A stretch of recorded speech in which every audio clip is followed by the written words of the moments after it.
नमस्कार, मी केतकी जोशी आणि तुम्हा सगळ्यांना नाताळच्या खूप साऱ्या शुभेच्छा। कोरोनाच्या पार्श्वभूमीवर ख्रिसमस आलेला आहे, पण तरी देखील सगळीकडे जगभरात या ख्रिसमसचा उत्साह आहे। आपण याबद्दलच्या सगळ्या बातम्या बघणार आहोत, पण त्याआधी महत्त्वाच्या बातमी आहे नवी मुंबईतून आलेली। अज्ञात व्यक्तीने एका 25 वर्षाच्या तरुणीला धावत्या लोकलमधून वाशी खाडी पुलावर ढकलून दिलंय आणि मारण्याचा प्रयत्न केलेला आहे। थेट ट्रेनमधूनच फेकून देण्याचा प्रयत्न केलेला आहे।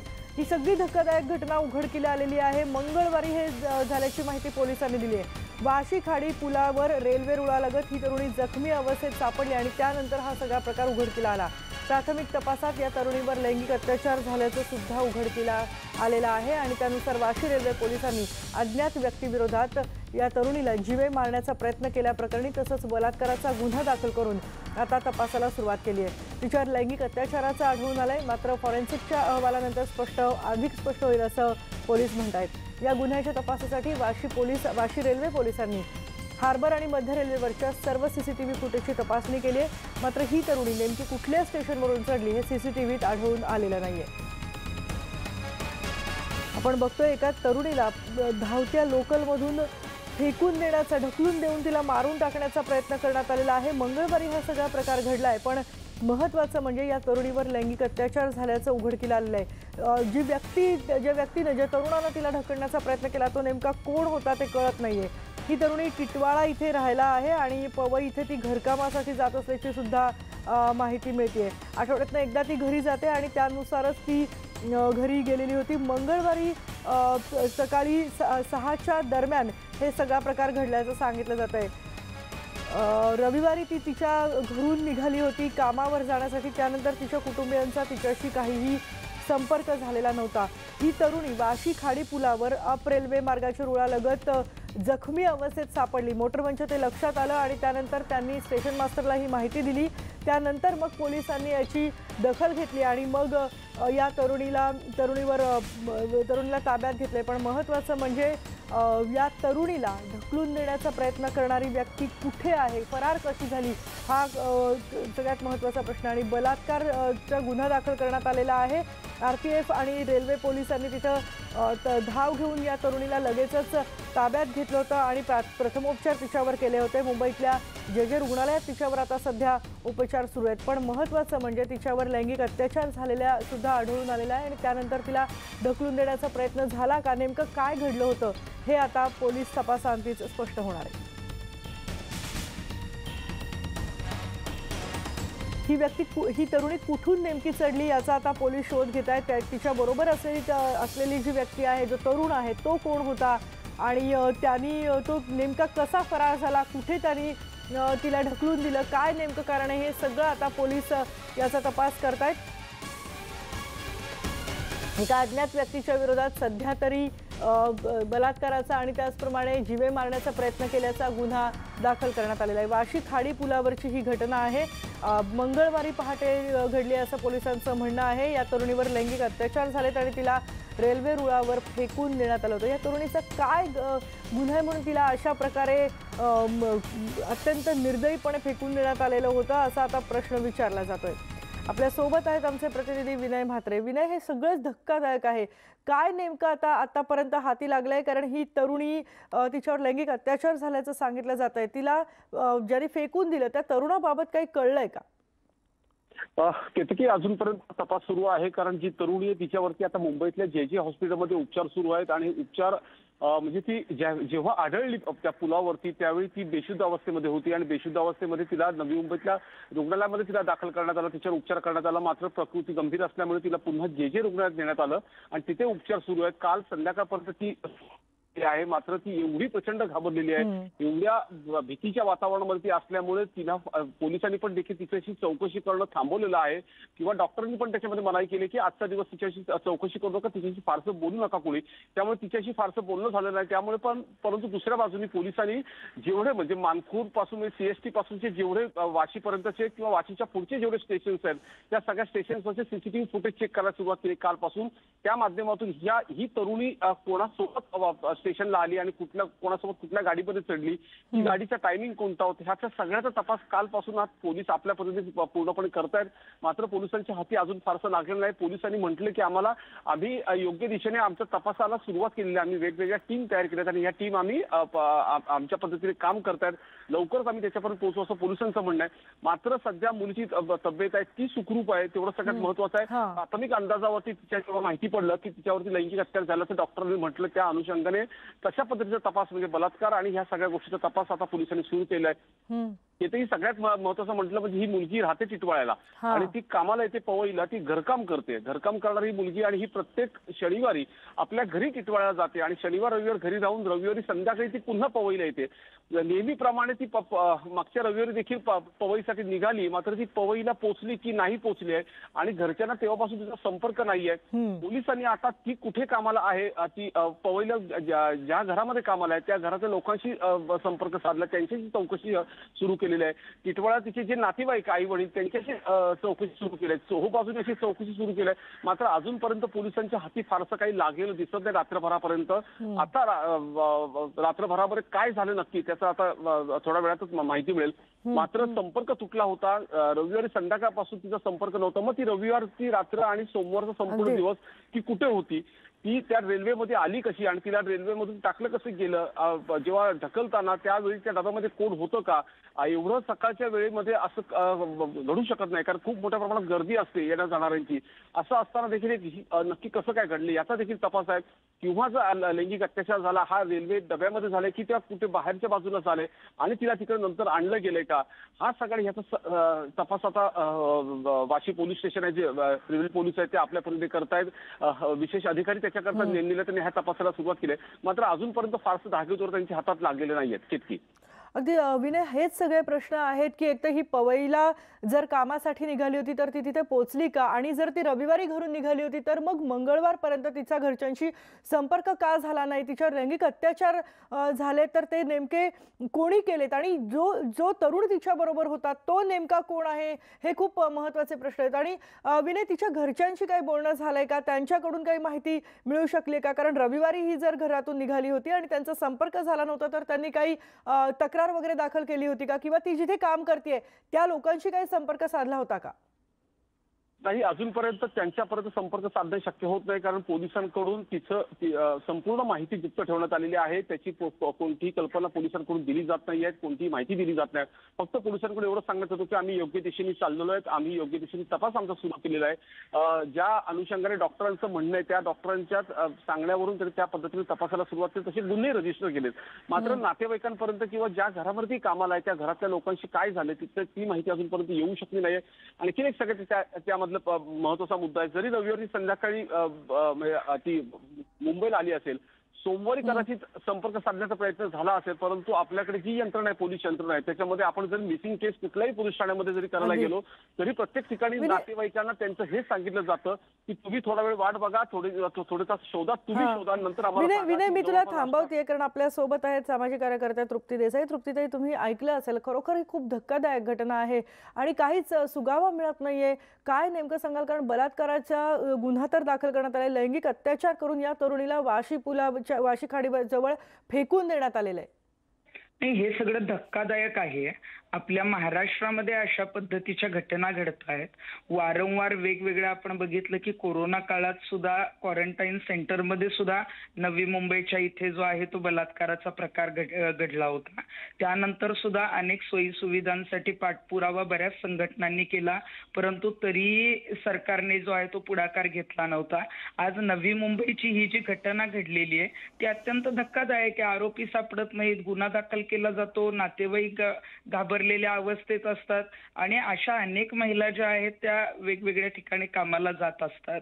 आज आपण जर पाहिलं तर ही मुलगी जी आहे ती आता हॉस्पिटलमध्ये आहे आणि तिच्यावर लैंगिक अत्याचार केला जातो. त्यानंतर तिला ट्रेनमधून फेकण्याचा प्रयत्न केला जातो. आपल्या इथली यंत्रणा करतीये काय? गृहमंत्री काय करतायत? सरकार नेमकं काय करतंय? दरवेळी आम्ही फक्त म्हणायचं की बेटी बचाव बेटी पढाओ फक्त ह्या घोषणा दिल्या जातात, परंतु ती महिला जेव्हा काम करते, ती जेव्हा शिकून जेव्हा घराच्या बाहेर पडते तेव्हा ती सुरक्षितच नाहीये. तुम्ही जर महिलांना सुरक्षित करण्यासाठी कायदे करत नाही, शक्तीसारखा कायदा जो आहे तो फक्त केला जातो, विधानसभेमध्ये पारित करण्यासाठी सुद्धा एखादा दिवस वाढवला जात नाही किंवा त्यासाठी धावपळ करून जे आहे तो पारित केला जात नाही आणि नाईट लाईफ मात्र मुंबईमध्ये तातडीनं सुरू केली जाते. म्हणजे महिला सुरक्षिततेसाठी सरकार जे आहे ते अजिबात सिरियस नाही आणि पूर्णपणे सरकार फेल ठरलेलं आहे. राज्याला 3 गृहमंत्री आहेत आणि तरी सुद्धा महिला सुरक्षिततेच्या ज्या घटना आहेत आपण बघतोय की महिला असुरक्षितता या वारंवार घडतायत. या आरोपींना तर तातडीनं अटक झाली पाहिजे, पण नवी मुंबई सारख्या शहरामध्ये अशा घटना घडतात आणि मग ग्रामीण भागातली परिस्थिती काय असेल. त्यामुळे आरोपींना अटक झाली पाहिजे. हे जे काही नातेवाईक आहेत या मुलीचे, त्यांना पोलीस प्रोटेक्शन देणं गरजेचं आहे. ते घाबरलेल्या अवस्थेत असतील. या मुलीला आता वाचवणं गरजेचं आहे आणि याच्यामध्ये अशा पद्धतीच्या घटना घडू नयेत यासाठी मग आता पुन्हा एकदा एक विशेष अधिवेशन करून तो शक्ती कायदा जो केलेला आहे तो तातडीनं पारित करणंही गरजेचं आहे आणि हे जे आरोपी आहेत या आरोपींना फासावर लटकवणं किंवा तातडीनं निकाल करणं गरजेचं आहे. आपल्या इथे कायदा आहे परंतु अंमलबजावणी केली जात नाही आणि त्या आरोपींना जी आहे ती शिक्षा होत नाही आणि म्हणूनच कायद्याचा वचक किंवा कायद्याची भीती नसल्यामुळेच अशा घटना वारंवार घडतायत, जे पूर्णपणे चुकीचं आहे. धन्यवाद तृप्तीताई, आमच्याशी बोलल्याबद्दल, तुमच्या प्रतिक्रियेबद्दल. आपल्यासोबत विनय म्हात्रे आहेत आमचे प्रतिनिधी. विनय, ही मुलगी टिटवाळाला जर राहत होती आणि जर पवईला जात होती तर मग ती वाशीच्या या हार्बर लाईनवरच्या लोकलमध्ये कशी आली, हा देखील एक महत्त्वाचा प्रश्न आहे. त्याबद्दल काही माहिती मिळू शकली आहे का? नक्कीच केतकी, हाच सगळ्यात महत्त्वाचा मुद्दा आहे. कारण ज्यावेळी टिटवाळा आणि पवई तिचा जो हा नेहमीचा दर आठवड्याला येणं जाण्याचा हा प्रवास असतो, त्याचा कुठेही संबंध नवी मुंबईशी किंवा हार्बर लाईनशी कुठेही नाही आहे. म्हणजे याचा अर्थ की ती जर ठाण्यावरून उतरली की ठाण्यावरून आली, ती मुंबईला गेली का, की पवईपर्यंत पोहोचली आणि पवईच्या नंतर ती पुढे आली का, असे अनेक प्रश्न सध्या पोलिसांसमोर आहेत. पोलिसांना यामध्ये जिथपर्यंत त्या मुलीशी तिच्याशी संभाषण होत नाही का तिच्याशी चौकशी होत नाही, जेव्हा ती त्याच्यामधला काही क्लू देईल किंवा ती जी काही माहिती देईल त्याच्या आधारावरती पोलिसांना तात्काळ पुढची कारवाई आणखीन गतीने करता येईल. मात्र मुलीशी बोलणं डॉक्टरांनी अजूनपर्यंत परवानगी दिली नसल्यामुळे हा तपास कुठेतरी अजूनपर्यंत थोडासा धीमा गतीने सुरू आहे का असं वाटतंय. परंतु ही मुलगी ज्यावेळी पवईपर्यंत पोहोचली की नाही, त्या घरातल्या लोकांची काल दिवसभरामध्ये जी चौकशी झाली त्या चौकशीमधून काय माहिती आली त्याच्या आधारावर आता पोलीस तपास करतायत. परंतु खरं म्हटलं तर सकाळची वेळ होती मंगळवारच्या दिवशी आणि सकाळच्या वेळेमध्ये हार्बर लाईनवरती प्रचंड मोठ्या प्रमाणात गर्दी असते. नवी मुंबईकडे येणारे असते किंवा मुंबईकडे जाणारे लोक असते, दोन्ही साईड अप आणि डाऊन दोन्ही गाड्या ह्या फुल असतात. अशा वेळेमध्ये ही घटना घडली कशी?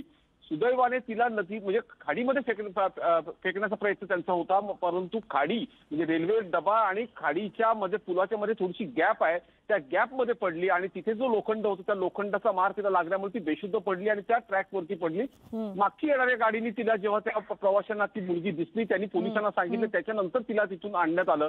हा जरी वेळ खूप गेला असेल त्यामध्ये ती सुदैवाने आहे. मात्र आता ती जी काय तपास माहिती देईल त्या माहितीच्या आधारावरतीच पुढचा तपास होईल. विनय, धन्यवाद या सगळ्या सविस्तर माहितीबद्दल. आणि सुदैवाने या तरुणीचा जीव वाचलेला आहे, त्यामुळे तिच्यावर उपचार करणं आता सध्या शक्य आहे. या बातमीवर लक्ष ठेवून राहा विनय, आम्ही अपडेट्स तुझ्याकडून घेतच राहणार आहोत.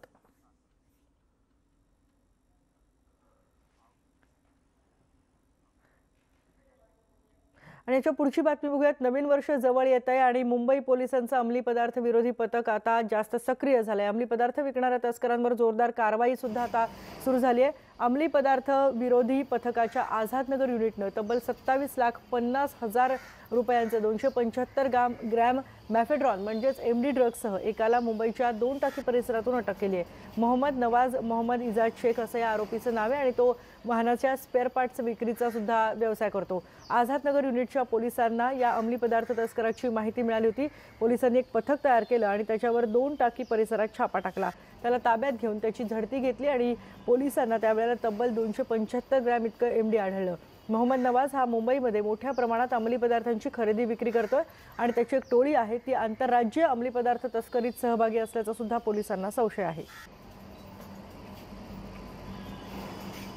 12 इमाम रोड बुरहान मंजिल दुसरा मजला जे मार्ग पोलीस स्टेशनच्या हद्दीमध्ये एका घरामध्ये रेड केली आणि त्याच्यामध्ये 275 ग्रॅम MD हा अंमली पदार्थ जप्त करण्यामध्ये त्यांना यश आलेलं आहे। या अंमली पदार्थाची एकूण किंमत ही 27,50,000 रुपये आहे आणि या केसमध्ये एका आरोपीला अटक करण्यात आली असून पुढील इन्व्हेस्टिगेशन हे सुरू आहे। आणि मुंबईमध्ये असणाऱ्या अंमली पदार्थांविषयी अंमली पदार्थ विरोधी कक्षामार्फत सातत्याने कारवाई सुरू आहे। आणि नंतर पुढची बातमी बघूयात। ख्रिसमस आहे आणि त्याचबरोबर आता नवीन वर्ष येतोय, त्यामुळे लागोपाठ सुट्ट्या देखील आहेत। या सगळ्या पार्श्वभूमीवर पार्ट्या अनेक ठिकाणी आयोजित केल्या जात आहेत। या पार्ट्यांमध्ये गर्दी होऊ नये यासाठी भिवंडीमध्ये संचारबंदी लागू करण्यात आली आहे। मात्र मुंबई नाशिक महामार्गावरच्या राजनौली नाका परिसरात असलेल्या तब्बल 8 लेडीज बारमध्ये खुलेआम धुडगूस सुरू असल्याचा धक्कादायक व्हिडिओ समोर आलाय। बंदी असताना सुद्धा लेडीज डान्स, त्याचप्रमाणे पैशांची उधळण अगदी बिनधास्तपणे इथे सुरू असल्याचं स्पष्ट दिसतंय। संचारबंदी आहे, नागरिकांसाठी इतर वेळेला बाहेर पडणं सुद्धा त्यांच्यावर बंधनं घातली जात आहेत। कामासाठी बाहेर पडायचं असेल तर अत्यावश्यक काम असेल तरच बाहेर पडा असं सांगितलं जात आहे। मग अशा प्रकारच्या लेडीज बार्सना अभय का, असा देखील सवाल विचारला जातोय। नवी मुंबईतल्या नेरुळ इथे राहणाऱ्या एका वृद्ध दाम्पत्याला एक पिझ्झा तब्बल 50,000 पडलाय।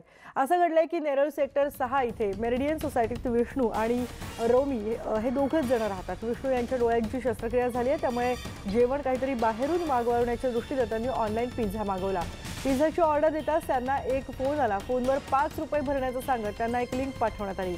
या लिंकवर क्लिक करताच त्यांच्या बँक खात्यातून सलग 5 वेळा 10,000 रुपयांचे व्यवहार झाले आणि मग फसवणूक झाल्याचं लक्षात आल्यावर त्यांनी पुढचा संपर्क टाळला, पण तोपर्यंत 50,000 रुपये त्यांच्या खात्यातून गेलेले होते।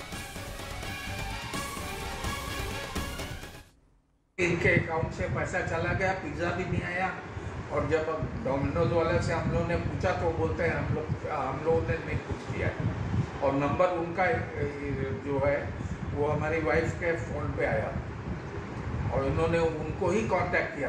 वहाँ से लाइन कैसे चली गई, किसके पास गई, हम लोगों को कुछ पता नहीं। कोई लिंक आती थी, उसको बोलते थे टच करिए और 5 रुपये डालिए, आपके पास पिज़्ज़ा 5 मिनट में पहुँच रहा है। तो पिज़्ज़ा आया क्या? नहीं आया, पिज़्ज़ा नहीं आया। और हमारी आँख का ऑपरेशन हुआ था उसी समय, तो हमारे आँख पे पट्टी बंधी हुई थी। मैंने फर्स्ट टाइम पिज़्ज़ा मंगाया था। मुझे आइडिया नहीं थी कि ऐप के द्वारा पिज़्ज़ा मंगाया जाता है। मैंने गूगल से सर्च करके सेक्टर 6 का नंबर निकाला, जो कि मेरे घर के पास ही है, और उन्होंने फ़ोन उठाया। ठीक है, पिज़्ज़ा आपके पास पहुंच जाएगा, आप केवल 5 रुपया डालिए। और मैंने कार्ड से 5 रुपया डाल दिया। पहले एक्सिस बैंक का कार्ड लेके आए, एक्सिस बैंक का कार्ड नहीं चला, उन लोगों ने डिक्लाइन कर दिया। देखा कि ह्यूज अमाउंट निकल रहा है, तो उन लोगों ने डिक्लाइन कर दिया।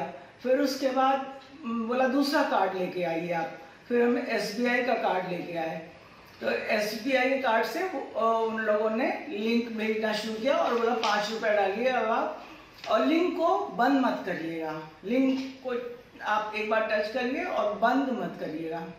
हमने सोचा चलो भाई बंद नहीं करते हैं, पिज़्ज़ा तो पहुंच जाएगा, 5 रुपये डाल यहाँ पेमेंट कर देंगे घर पे। पुढची बातमी बघूयात। पुणे महानगरपालिका हद्दीमध्ये 23 गावं समाविष्ट करण्यावरूनही आता राजकारण सुरू झालंय। पालिकेत गावं समाविष्ट करायचीच असतील तर आधी या गावांच्या विकासासाठी 9,000 कोटींचा निधी द्या, अशी भूमिका भाजपने घेतली आहे। तर फडणवीस सरकारने तरी 14 गावं विलीन करताना कुठे निधी दिला होता, असा प्रतिटोला राष्ट्रवादीने लगावलाय। बघूयात पुणे महानगरपालिकेच्या हद्दवाढीच्या राजकारणावरचा हा एक स्पेशल रिपोर्ट। पुणे मनपा हद्दीत अखेर 23 गावं विलीन। आता मुंबईपेक्षा पुणे पालिकेचा आकार मोठा। 23 गावं समाविष्ट झाली, पण विकासाचं काय? विलीनीकरणावरून भाजप आणि राष्ट्रवादीत सामना। पुणे शहराच्या हद्दीलगत 23 गावांचा अखेर पालिकेत समावेश झालाय। हद्दवाढीमुळे पुणे मनपाचं क्षेत्रफळ हे 330 स्क्वेअर किलोमीटरवरून आता थेट 485 स्क्वेअर किलोमीटरवर जाणार आहे। त्यामुळे पुणे शहर आता मुंबई मनपा क्षेत्रापेक्षाही आकारानं मोठं झालंय। या निर्णयाचं भाजपचे महापौर मुरलीधर मोहोळ यांनीही स्वागत केलंय। पण या गावांच्या विकासासाठी राज्य सरकार 9,000 कोटींचा निधी कधी देणार, असा परखड सवालही त्यांनी उपस्थित केलाय। भविष्यामध्ये या गावातला विकास आता ताबडतोब आपल्याला सुरू करावा लागणार आहे। त्यामुळे मला असं वाटतं की राज्य सरकारने जी मागणी महानगरपालिकेने केली आहे 9,000 कोटी रुपये या शहराच्या महापालिकेच्या हद्दीमध्ये जी गावं घेतली समावेश केला आहे त्याच्या विकासासाठी दिला पाहिजे, अन्यथा या गावातील नागरिकांवरती ते अन्याय केल्यासारखं होईल। महापौरांच्या या आरोपांना प्रत्युत्तर देण्यासाठी राष्ट्रवादीचे आमदार चेतन तुपे पुढे सरसावलेत। फडणवीस सरकारच्या काळातही 14 गावं समाविष्ट झाली होती, तेव्हा तरी कुठे निधी दिला होता असा प्रतिसवाल त्यांनी केलाय। 11 गावं घेत असताना तत्कालीन राज्य सरकारनं कितीचा निधी या 11 गावाच्या विकासासाठी दिला होता हे जर एकदा स्पष्ट झालं, हे जर आकडा जर भाजपच्या लोकांनी आम्हाला सांगितला तर निश्चित 11च्या ऐवजी 23 गावांमध्ये दुप्पट गावं आहेत, पण त्याच्यापेक्षा जास्तीचा निधी सुद्धा देता येईल। परंतु एकदा ही स्पष्टता आणावी की 11 गावांच्या विकासासाठी किती निधी हा त्या काळच्या फडणवीस सरकारने दिला होता। आगामी पालिका निवडणुका डोळ्यासमोर ठेवूनच महापालिका आघाडीनं ही 23 गावं पालिका हद्दीत विलीन केल्याचा आरोप होतोय आणि त्यामध्ये काही प्रमाणात तथ्य देखील आहे। पण मूळ मुद्दा असा आहे की या गावांमधील पायाभूत सुविधांचं काय, तिथल्या बेकायदेशीर बांधकामांचं काय, किमान दंड आकारून तरी ही बेकायदेशीर बांधकामं नियमित होणार आहेत का, असे अनेक प्रश्न अनुत्तरित असताना गाव विलिनीकरणाच्या मुद्द्यावरून भाजप आणि राष्ट्रवादीचे नेते मात्र केवळ आरोप प्रत्यारोप करण्यातच मग्न आहेत। पुण्याहून चंद्रकांत खुंदेसह ब्युरो रिपोर्ट, न्यूज 18 लोकमत। तर पुणे महानगरपालिकेच्या हद्दवाढीच्या राजकारणावर गावातल्या सरपंचांनी काय प्रतिक्रिया दिली आहे तेही बघूयात। गुंठेवारी करून थोड्या प्रमाणात दंड आकारून नियमित केली तर लोकांना दिलासा मिळेल। लोक तशी हवालदिल झालेली आहेत, कारण शेवटी शेतकरी असतील किंवा ग्रामस्थ असतील त्यांनी बांधकाम केलेलंच आहे, पण ते नियमित करून आणि हा जो टॅक्स आहे हा त्या पद्धतीतच लावला। आज नऱ्यामध्ये मिटिंग झाली याच्या संदर्भात, टॅक्स संदर्भात लोक हवालदिल झाले की बाबा एवढं जर टॅक्स भरायचा म्हटलं तर शक्य नाही। म्हणून ही विनंती आहे की जो ग्रामपंचायत टॅक्स आहे ठीक आहे, थोड्याफार सुधारणा झाल्यानंतर थोडाफार टॅक्स वाढावा लागतं हे ग्रामस्थांनाही समजते, पण अगदी जर डुईजर जर टॅक्स भरला तर सगळे हवाईदल झालेले, त्याकरता टॅक्स हा नियंत्रणच राहिला पाहिजे ही ग्रामस्थांची मूळ मागणी आहे। आणि यानंतर आपण या बुलेटिनमध्ये इथेच थांबतोय, पण ताज्या घडामोडींसाठी पहा फक्त न्यूज 18 लोकमत।